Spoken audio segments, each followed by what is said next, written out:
Fast food may seem like a fairly recent phenomena, but its origins can actually be traced back thousands of years. In bustling cities and urban areas of some of the earliest civilizations, there is historical evidence of meals being made and sold for the public. Easily accessible, ready-to-eat and affordable meals were popular amongst inhabitants and even an essential part of daily life for many. They could be found in market stalls or from vendors usually positioned strategically in communal areas or areas of high footfall. The earliest record of fast food most likely comes from around 2000 BCE in ancient Mesopotamia, which is often considered the cradle of civilization. Mesopotamia was a region that spanned a large area of the Middle East, mainly modern-day Iran, but also areas of many other countries including Iraq, Syria, Lebanon and Egypt. The region is known as the Fertile Crescent because at the time much of the land was a fertile plain, making it ideal for agriculture and hence allowing some of the very first societies to develop. In major cities like Ur, Babylon, and Nineveh, a growing urban population created a demand for quick and accessible meals. Archaeological evidence and written records indicate that food vendors operated in marketplaces, selling meals to merchants, laborers, and travelers who lacked the time or facilities to cook for themselves.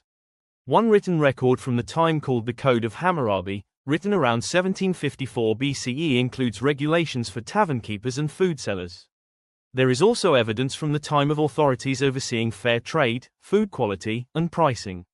Food establishments in these cities likely served a variety of simple yet nutritious meals such as combinations of flatbreads, roasted meats, and simple stews, which could be eaten on the go or consumed in communal areas. These foods were both filling and flavorful, often flavored with onions, garlic, leeks, and spices.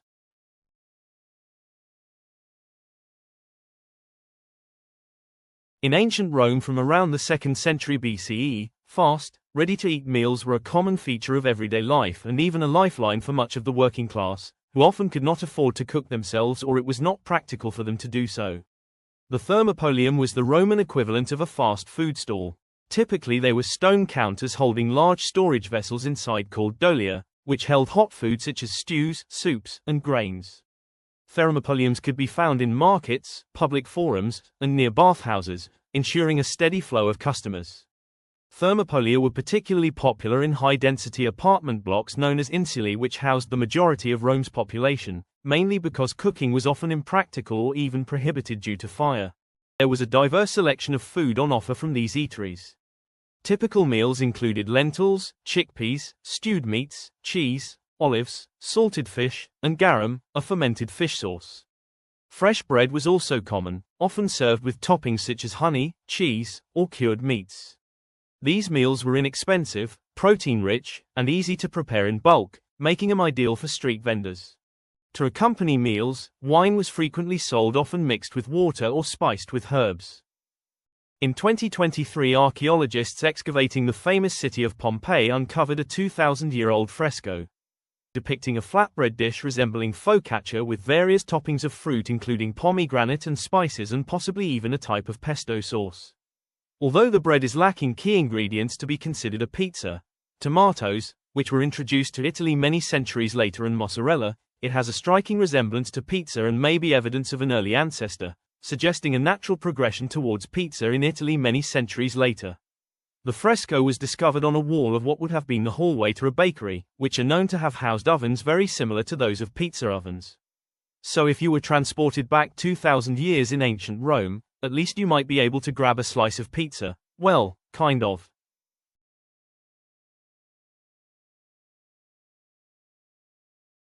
In ancient China, during the Zhou dynasty, around the 5th century BCE, small food stalls and vendors began appearing in marketplaces to serve workers, travelers, and merchants. These vendors provided quick, affordable, and nourishing meals. But unlike most other ancient cultures, where street food was primarily a convenience for the lower class, in China street food was enjoyed by people across all social ranks, from common laborers to scholars and nobility. The first documented reference to noodles in China dates back to the Han dynasty between the 2nd century BCE and the 2nd century CE, when they were made from wheat or millet flour and served in soups or stir-fried dishes. In 2002, a remarkable archaeological discovery was made in Liege, China. A 4,000-year-old bowl of preserved millet noodles was unearthed at a Neolithic settlement. The settlement is thought to have been fled after an earthquake and subsequent flooding. But incredibly, the noodles survived due to being in a bowl turned upside down, with an inverted cone of clay sealing the bowl and blocking out air. The discovery confirmed that noodles have been a part of Chinese cuisine for millennia. From the 7th to the 10th centuries CE, street food culture became an essential part of urban life. The rise of major cities such as Chang'an and Luoyang created a demand for readily available meals, leading to the development of bustling night markets. These markets, known as Yishi, were among the first recorded instances of organized nighttime street food culture. Vendors set up stalls offering freshly prepared dishes such as dumplings, roasted meats, pancakes, and early forms of noodles. The communal aspect of street food culture in China contributed to the formation of China's vibrant culinary identity. Eating became as much a social activity as it was a necessity. The affordability and portability of street food made it a staple for both the working class and elite travelers who sought authentic local flavors during their journeys. The global popularity of Chinese cuisine, from dim sum to noodle dishes, can be traced back to the street food culture that flourished in ancient China.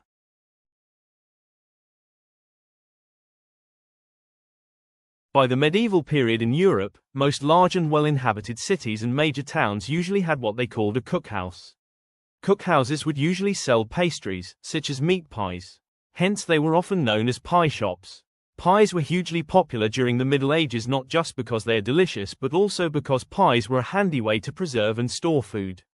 Pies in 12th century Europe were usually made for preservation, made with hard bland crust that was rarely eaten but instead was used as a casing and container for the filling. Weirdly, the pies were known as coffins. Local taverns and drinking establishments were also providers of food designed to be served quickly. In medieval London, market stalls would sell food such as roasted meats, fish, and pottage, a kind of thick stew made from grains, vegetables and sometimes meat. Pottage was cheap to make and usually bought by those who were less well off. Another typical item sold was the Cornish pasty, believed to date back to the 13th century. Sweet treats such as fried dough were also on the menu.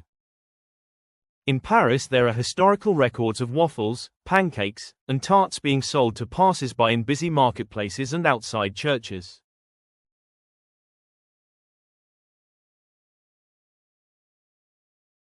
In areas with access to coastal or tidal waters, fast food had previously been seafood like local shellfish, oysters or perhaps eels. It was often cooked while customers waited. As trawler fishing developed in the mid-19th century, the British classic fish and chips was born in the 1860s and quickly became hugely popular, with shops becoming known as chippies.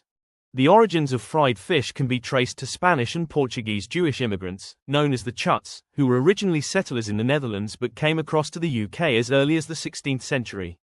Although the main immigration was to London in the 1850s. They prepared fish by coating it in flour and then frying it, usually in olive oil, a method similar to the traditional Spanish dish pescado frito. Traditionally, these fish and chips were fried in beef dripping or lard, whereas today most fish and chip shops use refined seed oils like rapeseed, palm or peanut oil, making them much more unhealthy. The classic American diner can trace its roots back to the horse-drawn lunch wagons first appearing in the 1870s, which doled out comfort food like sandwiches and pies to late-night workers who'd missed last orders elsewhere. By the early 20th century, brick-and-mortar restaurants were taking inspiration from the quick, casual dining style of lunch wagons. The Childs Restaurants chain, founded in New York City in 1889, was among the first to offer a more relaxed dining experience with an emphasis on efficiency, cleanliness and affordability. Brothers Samuel S. Childs and William Childs founded the restaurant with the aim to provide economical meals to the working class. The brand introduced many innovations, such as standardized menus and uniforms for staff. The first stationary diner is thought to have been built by Jerry O'Mahony, later of the Jerry O'Mahony Diner Company, in 1913. The buildings inspired by horse-drawn wagons were prefabricated and looked a lot like railroad dining cars, hence they were given the name, diners. The concept was copied by many others throughout the 1910s with key interior features including a long bar, round bar stools and eclectic signage. By the 1920s diners became hugely popular. Most of the prefabricated models were replaced with stationary buildings, many resembling classic restaurants, while still maintaining their characteristic casual service style which made them so popular. From the 1930s, the unmistakable image of the classic American diner started to take shape, with elements such as stainless steel and neon lighting first appearing. Stainless steel was used for its durability and to provide a modern look, while neon lighting was first used in commercial signage from the late 1920s, but was expensive. Fast forward to the 1950s and the steel-clad, neon-tinged, Art Deco-style image of the classic diner had become an icon of American culture. Their streamlined design and rounded corners were inspired by the original wagon-like appearance of diners, whilst also reflecting architectural styles of the time such as the chrome trim and horizontal lines. Diners became symbols of roadside convenience as well as symbols of American optimism and youth culture.